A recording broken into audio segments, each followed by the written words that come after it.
रात का सन्नाटा था। दिल्ली के चांदनी चौक की गलियों में हल्की हल्की ठंड थी। स्ट्रीट लाइट्स की मध्यम रोशनी में सड़क पर एक बूढ़ा भिखारी बैठा था, मटमैले कपड़े, उलझे बाल और कांपते हाथ। उसके आगे एक कटोरा पड़ा था जिसमें कुछ सिक्के पड़े थे। कोई उसे देखता तक नहीं था। लोग आते जाते, लेकिन कोई उसकी ओर ध्यान नहीं देता।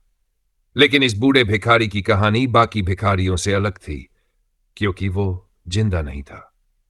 एक अनसुनी पुकार। राहुल, एक कॉलेज स्टूडेंट, रात को देर से घर लौट रहा था। रास्ते में उसे वो बूढ़ा भिखारी दिखा। जब उसने उसे नजरअंदाज कर आगे बढ़ने की कोशिश की तो अचानक बूढ़े ने कांपती आवाज में कहा, बेटा, मेरी कहानी सुनोगे? किसी भिखारी ने आज तक इस तरह नहीं कहा था। हल्की झिझक के साथ उसने पूछा, क्या? बूढ़े की आंखों में दर्द था। उसने धीरे से कहा, मैं भिखारी नहीं था। मुझे किस्मत ने इस हाल में ला दिया। मैं मरा नहीं, मैं भुला दिया गया। राहुल के रोंगटे खड़े हो गए। उसने ध्यान से देखा। बूढ़े के कपड़े हल्की हवा में हिल रहे थे, लेकिन उसका शरीर अजीब सा धुंधला लग रहा था, जैसे वो पूरी तरह इस दुनिया में था ही नहीं। सालों पुरानी त्रासदी। बूढ़े ने कहानी शुरू की। कभी मैं भी तुम्हारी तरह एक आम इंसान था। मेरा नाम रामलाल था। मेरे पास घर था, परिवार था, लेकिन गरीबी ने सब छीन लिया। मेरे बेटे बहू ने मुझे निकाल दिया। मैंने भीख मांगकर गुजारा किया, लेकिन एक दिन ठंड से मेरी मौत हो गई। राहुल की आंखें नम हो गई। बूढ़े की आवाज और दर्दनाक हो गई थी। मुझे कोई जलाने नहीं आया, ना कोई रोया, ना किसी ने कफन दिया। मेरा शरीर इसी सड़क पर पड़ा रहा जब तक नगर निगम ने इसे फेंक नहीं दिया। लेकिन मेरी आत्मा यहीं रह गई, उसी कड़वे सच के साथ कि इस दुनिया में गरीबों की कोई परवाह नहीं करता। क्यों नहीं मिलती मुक्ति? राहुल ने कांपते हुए पूछा, आप अब भी यहीं क्यों हैं? रामलाल की आंखों में आंसू आ गए। क्योंकि कोई मेरी कहानी नहीं सुनता। कोई नहीं मानता कि एक भिखारी भी इंसान था। कोई नहीं समझता कि मेरा गुनाह क्या था।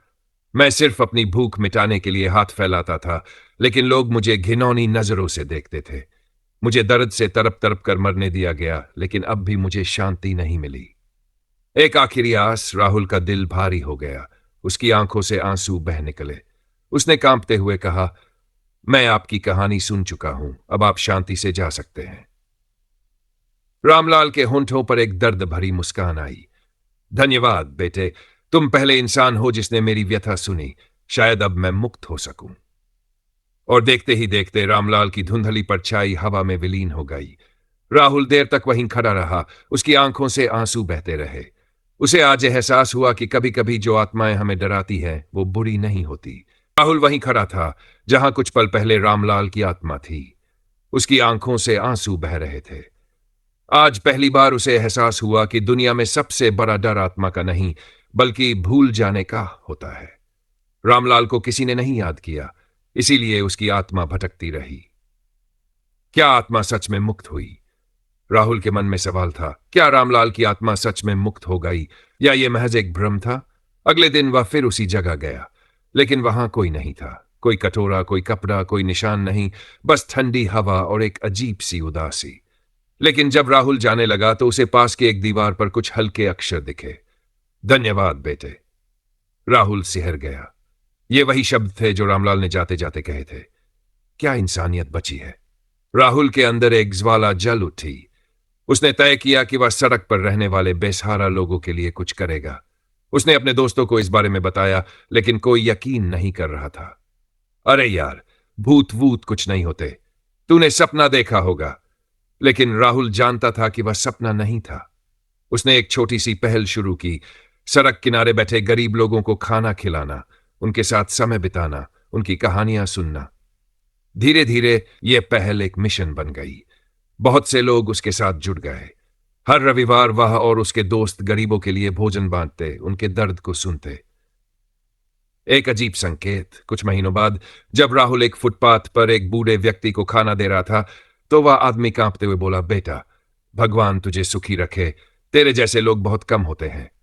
राहुल मुस्कुराया और जैसे ही उसने उस आदमी का हाथ पकड़ा, उसे एक अजीब गर्मी महसूस हुई। धन्यवाद बेटे। राहुल के दिल की धड़कन तेज हो गई। ये वही शब्द थे, और उस बूढ़े की आंखों में वही दर्द था जो उसने उस रात रामलाल की आत्मा में देखा था। वह चौंक गया।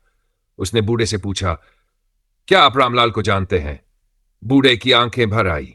रामलाल? वो मेरा सबसे अच्छा दोस्त था। वो मरा नहीं बेटा, वो भुला दिया गया, लेकिन उसकी कहानी अब जिंदा है। राहुल की आंखों में आंसू आ गए। शायद रामलाल की आत्मा अब सच में मुक्त हो गई थी, क्योंकि अब उसकी कहानी अनसुनी नहीं थी। अंत या एक नई शुरुआत। राहुल ने सीखा कि आत्माएं सिर्फ बदला लेने नहीं आती। कुछ आत्माएं इंसानियत को जगाने आती हैं। शायद रामलाल का भूत चला गया हो, लेकिन उसकी कहानी अभी भी जिंदा थी। हर उस इंसान के जरिए जो एक भूखे को खाना खिलाता है, एक बेसहारा को सहारा देता है। क्योंकि असली भूत वो नहीं जो दिखते हैं, बल्कि वो जो भूख, दर्द और तन्हाई में मर जाते हैं और जिन्हें कोई याद नहीं करता। राहुल की जिंदगी अब पहले जैसी नहीं रही। रामलाल की आत्मा से मिलने के बाद उसका नजरिया बदल चुका था। वह अब सिर्फ अपनी पढ़ाई और करियर के बारे में नहीं सोचता था, बल्कि उन बेसहारा लोगों के बारे में भी सोचता था जिन्हें समाज भुला चुका था। अजनबी की चेतावनी। एक रात राहुल फिर उसी सड़क से गुजर रहा था जहां उसने पहली बार रामलाल की आत्मा को देखा था। ठंडी हवा चल रही थी और सड़क लगभग सुनसान थी। तभी एक अजनबी बूढ़ा आदमी जो एक झुकी कमर और फटे पुराने कपड़ों में था, उसके सामने आकर खड़ा हो गया। बेटा, तुमने जो किया वो बहुत नेक था, लेकिन हर आत्मा तुम्हारी तरह शांतिपूर्ण नहीं होती। राहुल चौंक गया। आप कौन हैं? बूढ़े ने कांपती आवाज में कहा। रामलाल अकेला नहीं था। यहां कई आत्माएं हैं जो अनसुनी रह गई, और कुछ आत्माएं बहुत गुस्से में है। राहुल का शरीर ठंडा पड़ गया। मतलब?